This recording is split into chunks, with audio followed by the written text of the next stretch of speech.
Hey guys, this is Chris with Financial Fitness, and today I want to bring you a story of stuff that's been going on with the nominee for the comptroller of the currency. It's hard to say these words, especially when we get to her name, because her name is Saule T.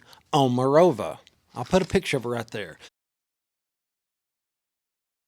She looks a lot like Dr. Evil's niece, and she acts like it too.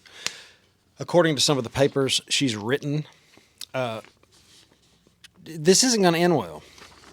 So, Salty came from the Soviet Union 25 years ago.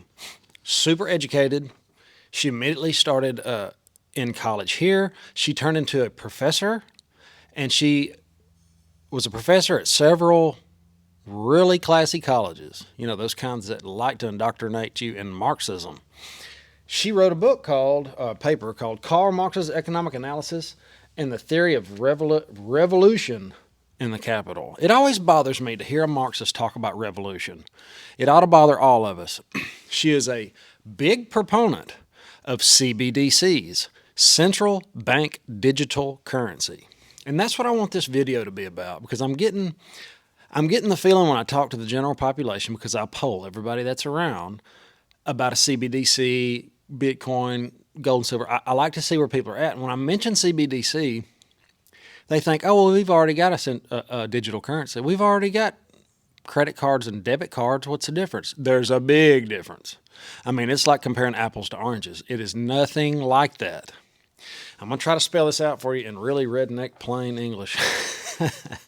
So, Salty wants to centralize it. Centralize all the money in a CBDC at the Fed, meaning no more community banks. They can't loan to you anymore. You will go solely through them. She has mentioned bankrupting oil, gas, and coal producers by not giving them loans for their projects. This is authoritarianism at its best. If this goes through, now she's just a nominee right now, but she's handpicked by the Biden people. It's just ridiculous. It's just more. They're going to crush this country until this looks good. And they're going to start sending this free CBDCs out as a stimulus, and everybody's just going to gobble it up. I can see it happening so easy. So if you know somebody that is unsure or maybe doesn't understand CBDCs, turn them on to this video. Share it with them, because this is important. This is a way to just think about it like this. So you owe the government money, or they say you do. You're not going to write them a check.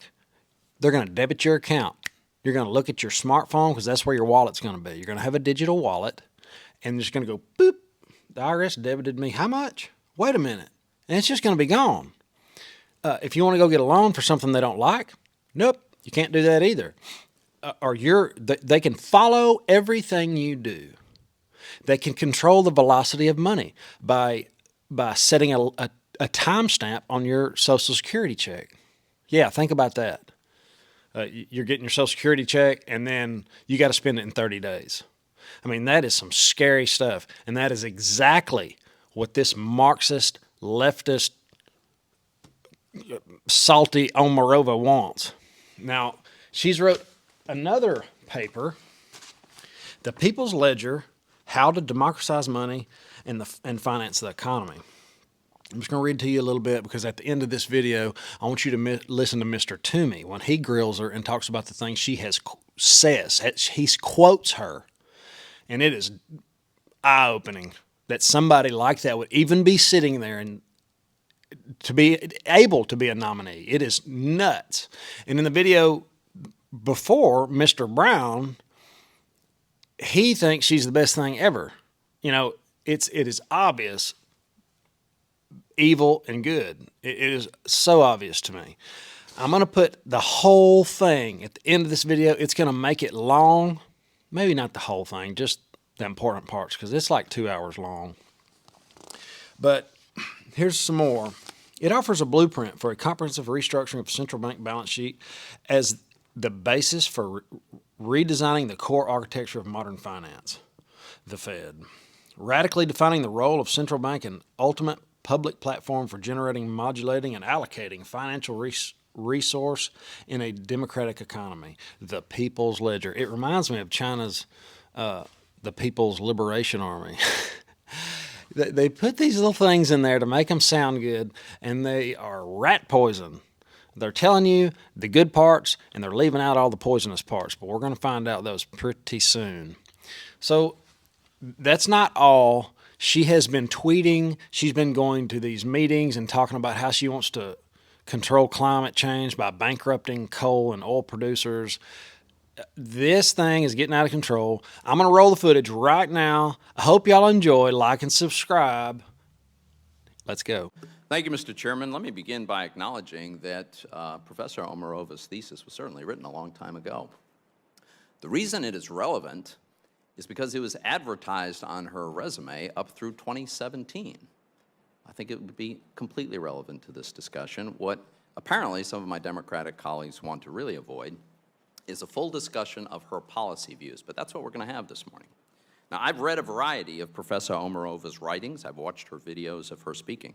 I have absolutely no doubt she's extremely intelligent, very knowledgeable, and she's an experienced law professor. My concern with Professor Omarova is her long history of promoting ideas that she herself describes as, quote, radical, end quote. I agree that they're radical, and they can fairly be described also as socialist. In fact, I've never seen a more radical nominee to be a federal regulator, and I'll be using her words. Let's talk about some of Professor Omarova's radical ideas. For starters, we know she wants to, and I quote, effectively end banking as we know it, end quote. Now, what does that mean? Well, she's told us what that means. In, quote, the People's Ledger, that's the name of a paper that she wrote, she published just last month. She outlined her plan for nationalizing retail banking. Under her plan, and I quote, central bank accounts fully replace, rather than uneasily coexist with, private bank deposits, end quote. So in other words, you couldn't have an account with a community bank. Your money would be held by the government at the Federal Reserve. Now, I remember well countless Pennsylvanians outraged over recent Democrat plans for the IRS to get a certain amount of personal banking information. Imagine their reaction to having the government actually take over their bank accounts. Professor Omarova also has a proposal to control the money supply through these individual Fed accounts, as she calls them, including when necessary, and I quote, implementing a contractionary monetary policy by debiting those accounts. Now, for those who are not accountants, debiting means basically subtracting. This, she allows, could be, and I quote, perceived as the government taking away people's money, end quote. Well, I think I know why it would be perceived that way. Because it would be the government taking away people's money. Professor Omarova's plan would devastate all banks, but especially community banks, because they rely on the deposit taking for the lending money to local businesses and residents. So what would happen in these banks under Professor Omarova's plan to outlaw their business model? Well, according to the People's Ledger that she wrote, Professor Omarova might allow these community banks to continue to exist, but only as, quote, franchisees, end quote, for the government, if they qualify for a license to, quote, operate physical branches and ATMs on the Fed's behalf, end quote. I see. Except that Professor Omarova would deny these banks their source of funding, which is deposits. And without a source of funding, banks can't very well lend to a woman who wants to open a new restaurant in town, a tool dye shop looking to expand, newlyweds who want to buy their first home, or pretty much anything else. Now, given that she wants community banks to become vassals of the government, it's no wonder that the Independent Community Bankers of America and banking associations from 41 states so far oppose her nomination. As Ricky Leal, Senior Vice President at First Community Bank in Texas, stated, and I quote, the entire theory in banking, especially local community banking, is based on gathering up deposits from the local community and loaning back out into the local community so that those dollars are cycled through and stay local. You'd lose all that. A world without the local deposit, it would change banking as we know it, end quote. But of course, that's the idea. Professor Omarova says, again in the People's Ledger, that one reason she wants the Fed to become everyone's bank is to, and I quote, maximize its capacity to channel credit to productive uses in the nation's economy, end quote. Now, it's troubling to ponder how she or anyone in government would choose to define productive uses in our economy. How about loans to oil, gas, and coal companies? Would Professor Omarova consider them productive? Well, we actually know the answer. Earlier this year, at a social wealth seminar, she said publicly of these energy businesses, and I quote, "We want them to go bankrupt if we want to tackle climate change," end quote. She also said at an investment in decarbonization seminar this year, and I quote, "The way we basically get rid of those carbon financiers is we starve them of their source of capital," end quote. And she's created an entire blueprint for how the government could do this, and she has advocated her plan, including in testimony to Congress.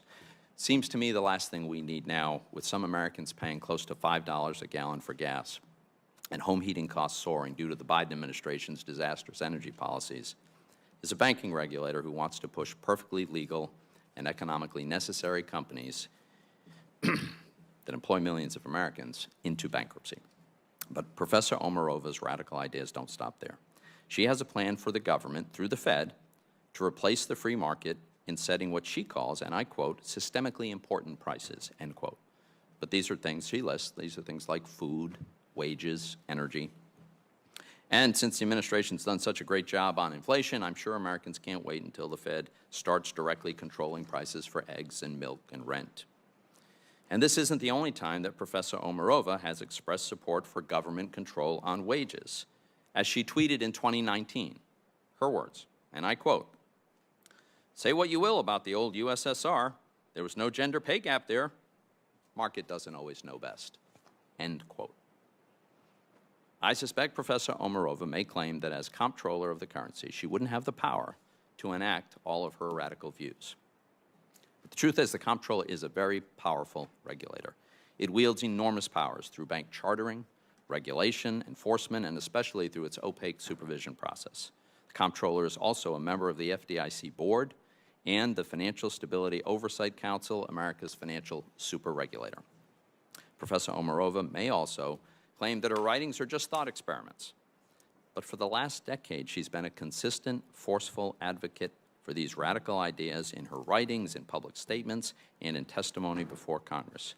Now, taken in their totality, her ideas do amount to a socialist manifesto for American financial services. She wants to nationalize the banking system, put in place price controls, create a command and control economy where the government allocates resources explicitly, instead of free men and women making their own decisions about the goods and services they want to buy and sell in an open market.